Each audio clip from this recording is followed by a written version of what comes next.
चलिए दोस्तों, power star Pawan Singh और ट्रेंडिंग स्टार खेसारी लाल के दोनों के गाना आ गया है। इस वीडियो में शुरू से लेकर अंत तक बन रही है हमेशा ऐसा वीडियो न्यू फॉर्मेशन जितना जल्दी लाने को मैं प्रयास करता हूं आप लोगों तक। पावर स्टार पवन सिंह का ट्रेंडिंग स्टार खेसारी लाल के दोनों ही गाना के आज ही रिलीज डेट दिया गया था।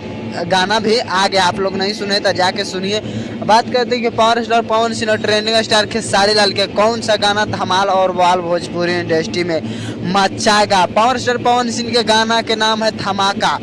बात करें पावर स्टार पवन सिंह के, तो पवन सिंह के गाना भी धमाल और बवाल भोजपुरी इंडस्ट्री में मचाते ही रहता है। अब बात करें तो खेसारी लाल का गाना आज ही आया है, जिस गाना के नाम है तेल चाटा। ये गाना तो धमाल और बवाल भोजपुरी इंडस्ट्री में मचा रहा है, लेकिन पवन सिंह के गाना ज़्यादा धमाल मचा रहा है। आप लोग बताइए कि किसको गाना धमाल बवाल भोजपुरी इंडस्ट्री में मचाएगा। हम हमेशा ऐसा वीडियो न्यू फॉर्मेशन आप लोगों तक लाने का मैं प्रयास करता हूँ। पूरा वीडियो देखने के लिए धन्यवाद।